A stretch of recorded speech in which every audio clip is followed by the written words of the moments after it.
YouTube friends. This is Richard Mabey with Richard Mabey Presents.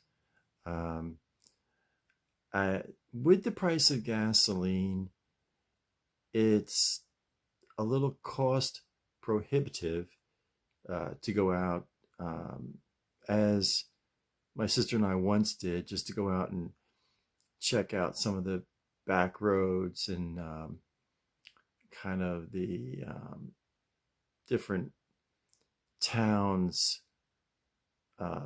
in Central Florida to get a feel of their culture and the architecture of the homes and, the open fields and the cows and the rounded hay bales. So, in the old barns. So with the price of gas, it's a little harder to do that. So I'm going to,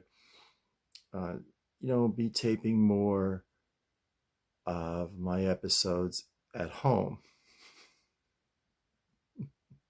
It's just, gasoline is just too expensive to drive around Central Florida at this point in time.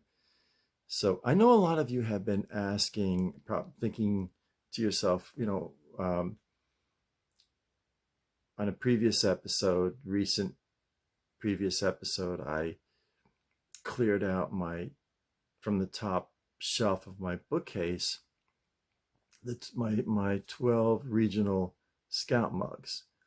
And I wrapped them up very carefully in brown paper, put them in a box.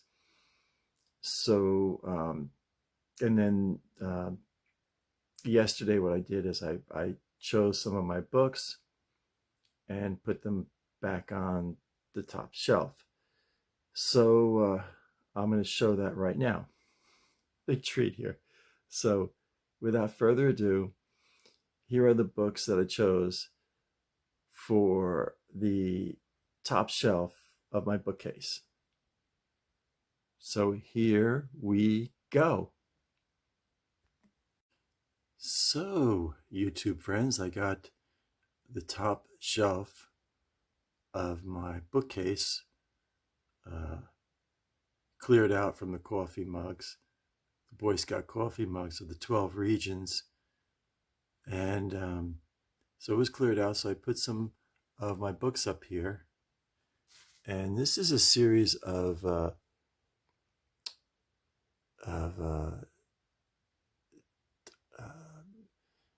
cassette tapes or CDs of the old Superman radio show.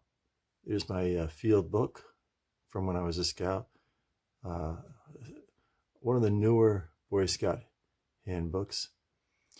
And here's something interesting here.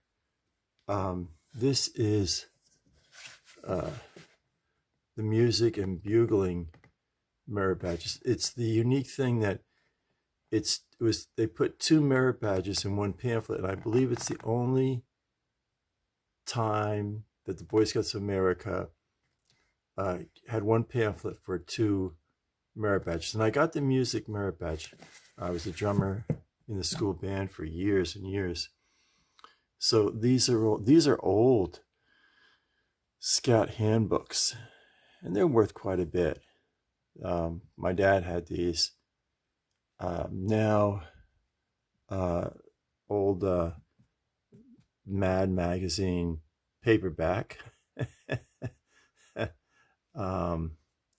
have a good friend from my church who used to draw for Mad magazine. His name is Michael. I mean, he actually drew for Mad magazine. It's quite an honor. Books about Lincoln, the Civil War. These are old. It's an old Hardy Boys book, an old Tom Swift. And I think these go back, I think this book goes back to the 1920s or 1930s. I think this belonged to my dad. This is the book of Hiawatha. This is really one of my prized possession books. Song of Hiawatha by Henry Wadsworth Longfellow.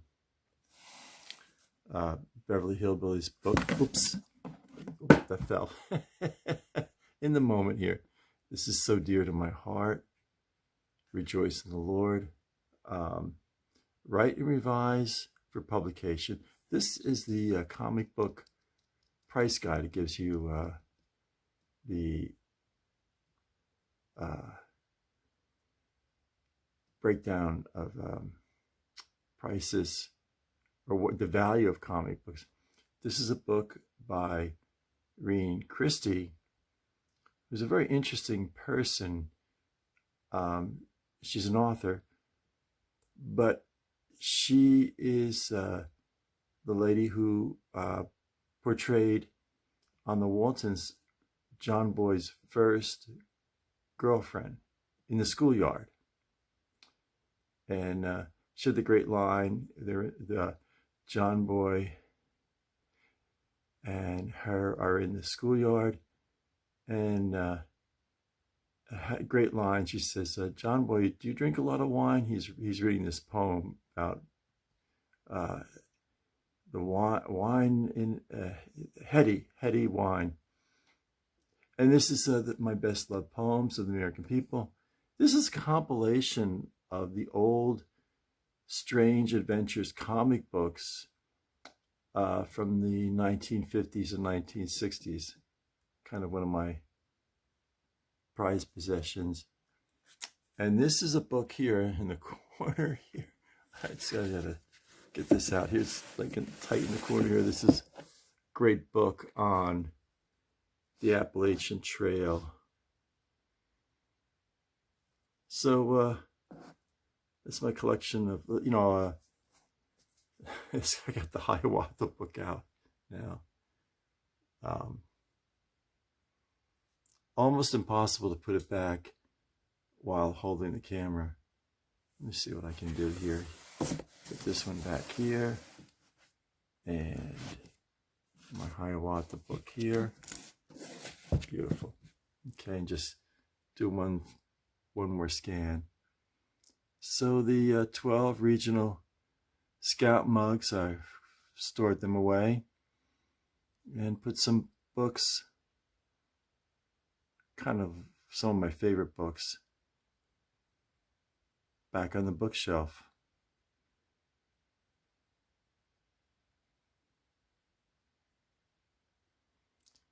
Kind of gives me the feeling I'm getting a bit more organized. I'll miss seeing the mugs, it's true, but I kind of like the idea of having my books back on the bookshelf, the top bookshelf at least. So I'm back. So you can get a feel for the exciting life I live as a YouTube film producer. It's just one exciting moment after another. I was thinking yesterday a lot about specifically backlot baseball when I was 11 years old in the summer of 1965. And that was between 6th grade and 7th grade.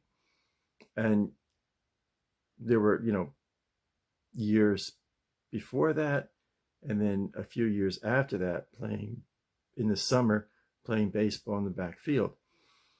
Now, I grew up in the very home that my great-grandfather built in 1890.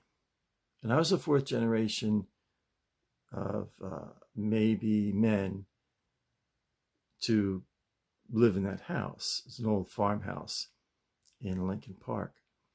And it was on a 3-acre estate. But originally the estate was something like 26 acres. And between my grandfather and his 3 sisters, it was divvied up and all that kind of thing. But the old farmhouse, the backyard, then this big open meadow, and it was a little bit bigger than 1 acre in size, and we used to play baseball in this beautiful open field that was surrounded by woods north, east, and west, and which is a great time. Now, uh, the house I grew up in, if you were coming from the west, coming from Tuaco, it was the first house on the left-hand side, and my buddy George lived on the first house on the right-hand side. And then our mainstay group, the mainstay group of close buddies, it was myself, George, Joey, Stewart, and also my cousins Eddie and Davy. But there was this like whole group of kids. I mean, a lot of kids that went to school in Tuaco. So we didn't go to school with them. And here's the thing. Here's the interesting thing. You know, kids give kids nicknames. And I remember there was a kid named Raccoon. No rhyme or reason. I think he had a pet raccoon or something. There was a kid named Lefty. He was left-handed. It was real, real kind. The poor kid's left-handed. And then there was Fastball Louie. And there was this kid, and this isn't very nice, but he was always sad. So we used to call him Sad Sack, like out of the old comic books, Sad Sack. And anyway, I forget the other, but here's the thing. Like take Raccoon. I never knew his name. Now here's the interesting thing. I used to get up and during the summer, get up about 7 in the morning, eat breakfast as fast as I could, and then go out the side door and run. I have my baseball bat, my glove, baseball hat, and run to the back field. And within 5 minutes, the entire backfield would be filled with kids, and then we would team up, and then every day was a different team. Like we didn't say, oh, we're the Pirates or we're the Yankees or we're the Mets. It was just different. You didn't have uniforms, so we'd have different teams all the time. But here's the thing. A lot of these kids would come if Tuaco was to the west and to the north. I know that sounds funny, but it was kind of like almost like Tuaco surrounded Lincoln Park, almost like an L shape kind of thing. So these kids would come from the woods because their houses were back in, there were this maybe, there was a development or a street that was about a half, maybe 3/4 of a mile to the north. So you walk through this path in the woods, and then you would be in Tuaco, and they called it Bellows Lane. A lot of the kids came from Bellows Lane, and a lot of them came from, but they come from the woods. Now, I don't know how, I look back, I don't know how they knew that there was this open field and all these kids got together to play baseball. I don't know how they knew that. But I remember Raccoon, uh, Lefty Louie, Sad Sack, and Fastball Louie, for example. I never knew their names. I mean, how play baseball all summer long with these kids? And we were all about between, 9 to 12 years old. And some of the kids, maybe there were one or two kids that were like 13. They were the really old, big kids. But that's a phenomenon. And we'd break for lunch and we go home to back to our houses, eat lunch. They used to blow a whistle about a half a mile down on Main Street. There was this big kind of a siren thing. And it was sort of a Cold War kind of thing, like for, to alert, it's not really funny, but especially under this present situation, but, like civil defense thing. But they used to always, it was a really blasting horn. I remember my great aunt, my Aunt Myrtle, lived right by that horn, and they'd blast it. And so it was really loud. So that was at 12 o'clock. So when that, none of us had watches. I mean, we went by instinct. And I think maybe one or two kids had watches. And, that blaring, obnoxious 12 o'clock whistle would come. We'd disperse. We'd go home, eat lunch. By 1:45, everyone would be back in the field. But we never said, okay, at 12:45 we'll all be back. We were all back. And how did we know that? So and then we played baseball some more. Sometimes we would keep the teams that we had for the morning team, and then other times we would get new teams. But here's the thing: about 3 o'clock, and some of the kids had bicycles, some didn't. But we would go like the Rat Patrol from the old TV show, The Rat Patrol, and we'd be like 20 kids, and we go out to the gas station about a half mile down the road. It was the Sunoco station, and later on, my cousin Bruce bought the station, and that's where I got this hat from. My cousin Bruce gave me this hat. So, at any rate, there was a cooler. I would say it was about 4 feet long and about 2 feet wide. And what the owner of the gas station would do is in the morning fill the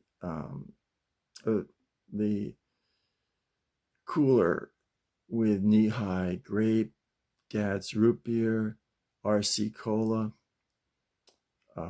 the orange soda, and there was a couple of other different 7-Up. And then there were brands that you don't see anymore of soda. And then the bottles of soda would be on the bottom of the cooler, and they had an ice machine there, and he would put like 5 or 6, maybe 7 bags of ice on top. Well, by 3 o'clock in the afternoon, even though it was a cooler, a lot of the ice had melted, and it was ice cold water. And we all wore T-shirts, and we were sweaty from the summer sun, and it was a dime, no, 12 cents for a bottle of soda, and I think it was about 8 ounces, but it was real thick glass. But the most wonderful thing was that you would put your arm in this ice cold water, and it would send chills up all throughout your body. I mean, it would just, you're sweating. It was probably not that healthy to do, but it was just a great moment in time, just that cool, cold water. And I always, kind of had to kind of find what, kind of like uh, fishing for your favorite soda. I love the Dad's root beer. So you 12 cents. Now, if you drank the soda there was a wire cage stand for this wooden box that had these dividers, so that each soda bottle had its own little compartment. So if you drank the soda there, the fellow that owned the gas station would give you your 2 cents, or the fellow that pumped the gas would give you 2 cents right then and there, give you your deposit back. But if we brought the soda back to the back field, we'd have to wait till tomorrow the next day to get the 2 cent deposit. And it was like a 50-50 thing. Sometimes we drink the soda at the gas station, and then sometimes we bring it back to the back field. So you could take a couple sips, especially with the Dad's root beer, and actually put the cap back on. It wasn't really secure, but you could put the cap back on. So and I had a front basket for my bicycle, so I could put it in the basket, and run my bike home to the back field. And then we played bass. Then by the time we got back home, it'd be about 3:30, and we played baseball for about another hour and a half. Then take supper break, and then after supper, play baseball again till dark. That's all we did, like play baseball. It's just a great time, magical time.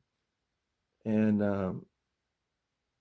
I guess it was till about, I think, the summer between my freshman and sophomore year of high school, we still played baseball in the back field. But I think between my sophomore and junior year, it kind of phased out. I'm in the moment here reflecting upon this. And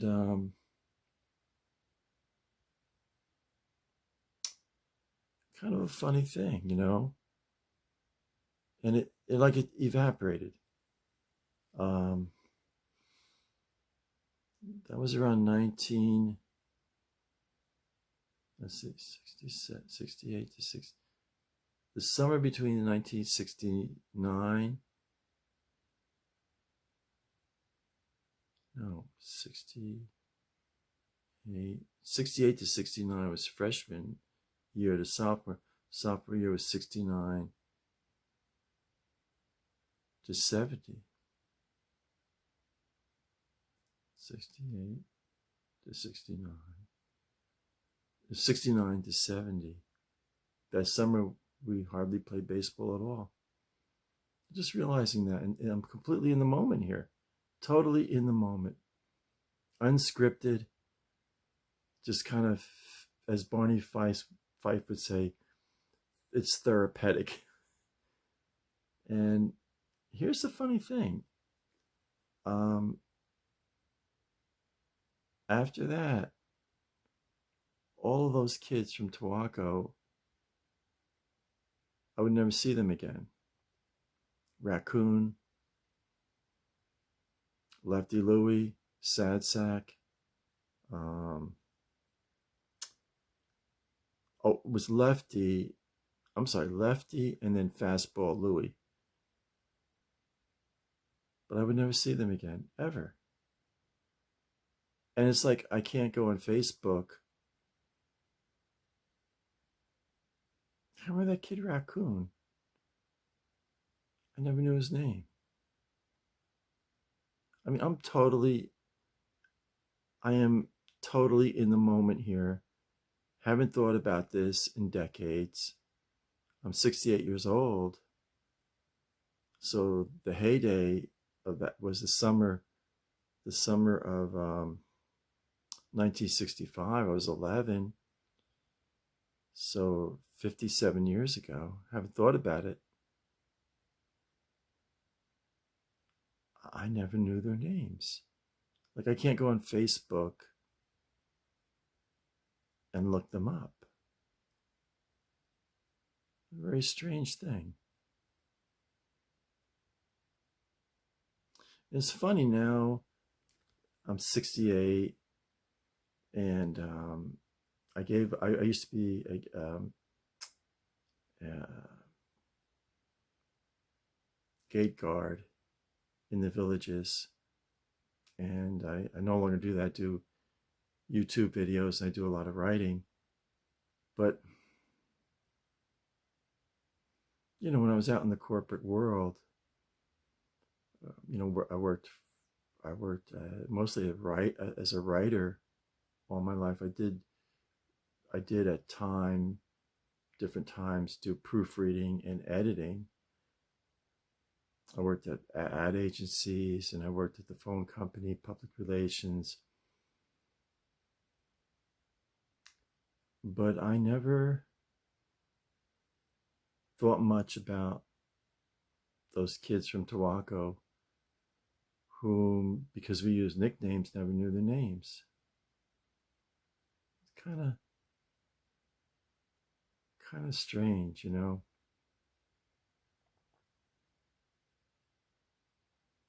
There's a house on the back field now. So it's not like I could put it out there via my newspaper column or YouTube. You know, on this day we'll all go back to the back field and play one more game of baseball because there's a house there now. I wonder where all those kids are. I mean, I keep in touch with Stu and George and Joey, not as often as I'd like. And of course, my cousins, Davey and Eddie. But all those kids, you know, and we were pals, we were buddies, you know.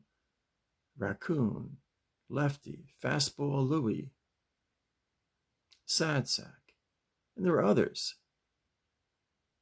that had different nicknames. I'm totally in the moment. I mean, this is unrehearsed, unscripted.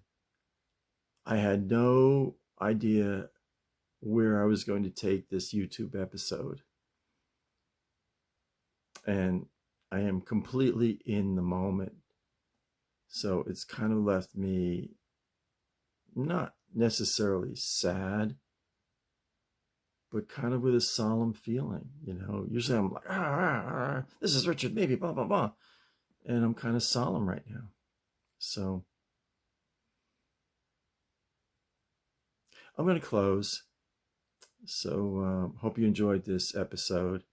If you liked this episode, please hit the like button. But even if you didn't like it, hit the like button. It helps me out with the people from YouTube. And if you haven't subscribed yet, please subscribe and hit the bell. Lets you know when I put up new videos. So I'm going to close. So stay happy, stay positive, and stay healthy. This is Richard Mabey, signing off.